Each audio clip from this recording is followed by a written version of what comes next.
All right, so welcome back to Critical Weight Theory, and today we're going to look at culture, history, and the media that shapes both. We're looking at the documentary I Am Not Your Negro from 2016, which was created by Raoul Peck, and of course, all of the people that he documents. And really, the documentary is shaped around James Baldwin's unfinished manuscript titled Remember This House, and it shows how that's still relevant today. You know, how the topics are relevant emotionally, politically, culturally, factually, stylistically, I guess you could say statistically as well. So let's get into why this film still hits like a gut punch. One of the questions that is posed to James Baldwin in the film is why aren't the Negroes optimistic? And that Negro is a term that was thrown around quite a lot at the time. You don't really hear it nearly as much now. But he doesn't, you know, really answer the question exactly. Because really the point of the movie, I would say, is that there really is no definitive answer to that question. You know, in fact, almost asking that is sort of betraying the fact that the person asking it is sort of trying to craft a narrative, right? Um, but I guess he does answer it in a way with the weight of a country's history behind him. You know, he talks about the issues. So the movie is built around Baldwin's reflections on the lives and murders of three of his close friends, Medgar Evers, Malcolm X, and Martin Luther King Jr. Of course, the movie is not just about those three either, or the crimes against them. It's about the general crimes that were happening at the time. You know, their stories weren't isolated. You know, the the targeting of certain certain people and just random people as well. You know, it was a systemic violence that touched and destroyed a lot of people's lives. You know, created a lot of damage and still is today. You know, those three were threads in a much larger fabric, one woven from systemic racism, white supremacy, and the American myth of innocence. So Baldwin writes, history is not the past, it is the present. We carry our history with us. We are our history. And you know, that's true. That's really the core of it. This isn't just about then, it's also about now. So this isn't your standard documentary. It's not entirely chronological.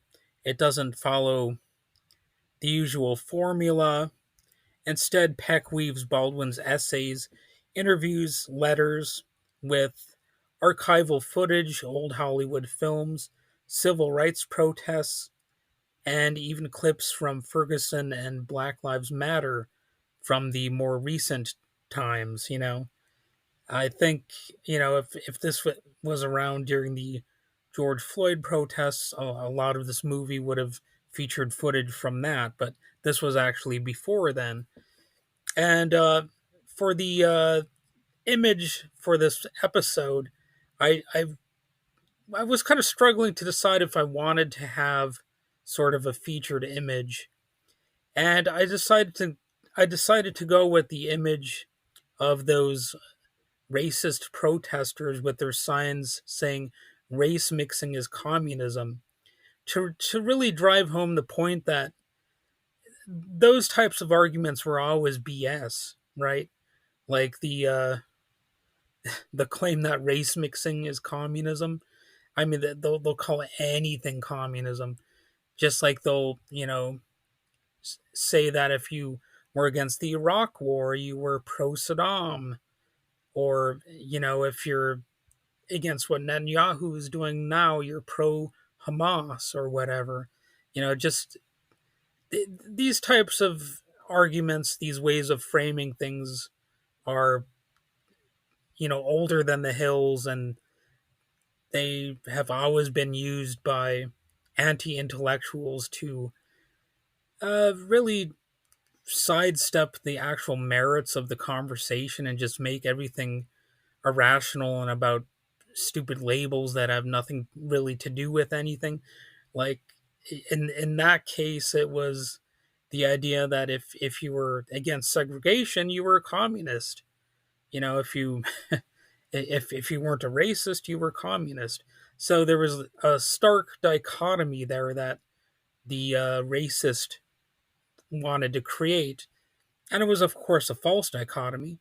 You could be against racism and not be a communist, but if you oversimplify things to a ridiculous degree, you craft a narrative, and you will feel like you're fighting a special type of enemy. The radical communist in this case, who was trying to radically transform American society into some sort of deviant place, just based on the idea that everybody's entitled to equal respect or equal opportunity, or any number of things like that. The premise was that you're a demon if you just want a normal life for people. And it's crazy, because how much further have we really evolved since those days? Not really that much further at all. And this wasn't really ancient history. This was fairly recent history.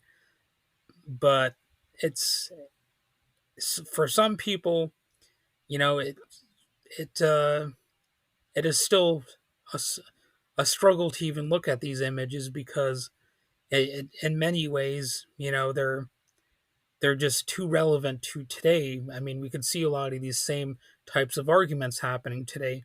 So it really kind of strongly implies that very little has actually changed, and that's kind of what this movie is about, really. So this movie is like a cinematic essay. It's visually layered, emotionally loaded. Think of it as Baldwin's voice, steady, at times furious, and poetic, but set to a film reel that refuses to let the past stay in the past. And really, one of the interesting things about James Baldwin is, he did have an anger to his writing, but he also spoke pretty plainly. You know, it was like he was angry without being angry. He was just telling it like it is, which is really all he needed to do. He wasn't. It's not like he didn't have style. He did have style, but really, he was more about speaking plain facts and plain truths.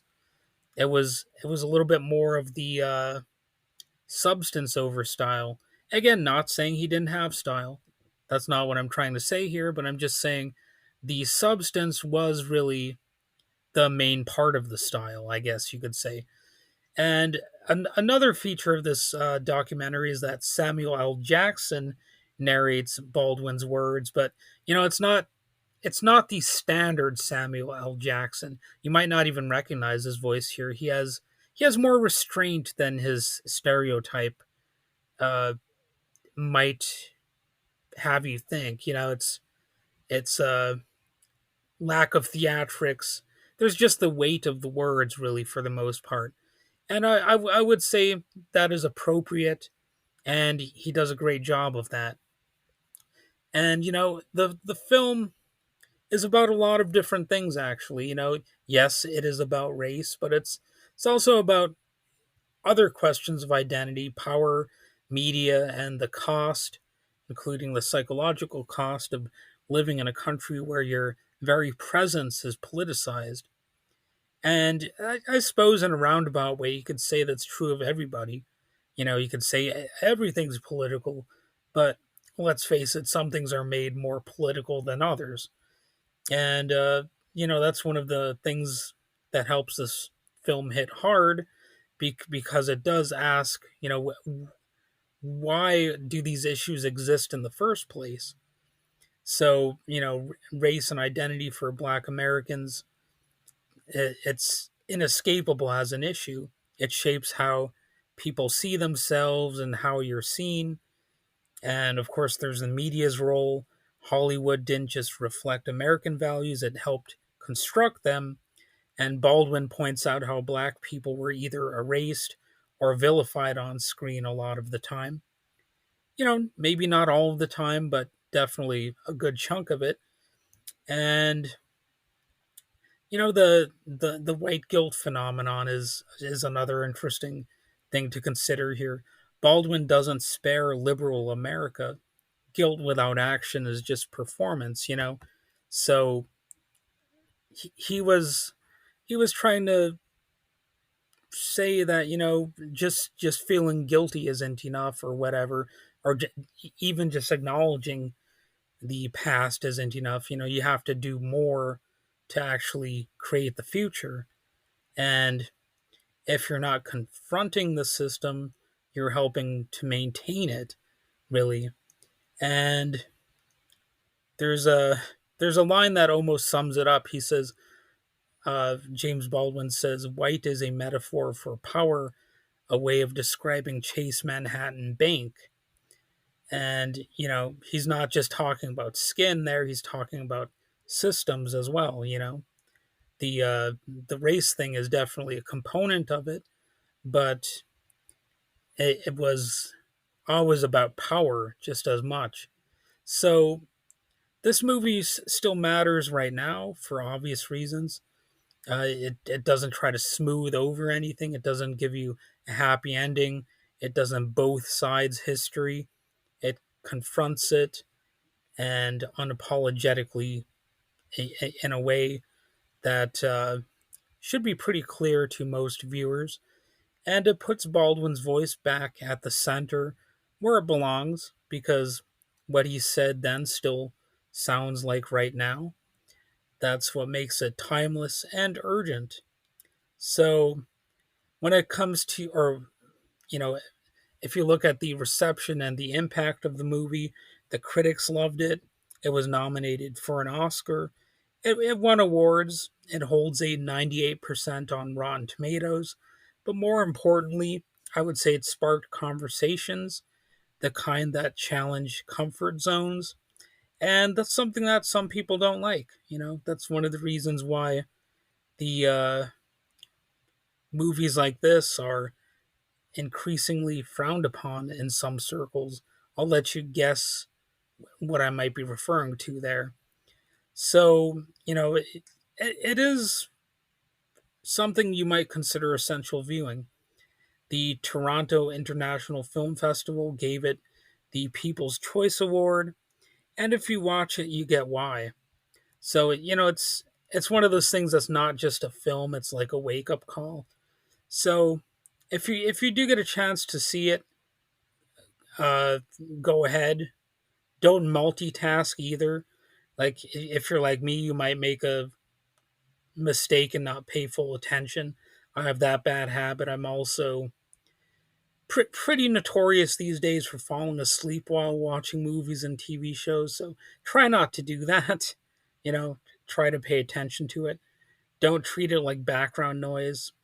Sit with it, listen to Baldwin, and really listen to, his message and also the deeper themes of the documentary.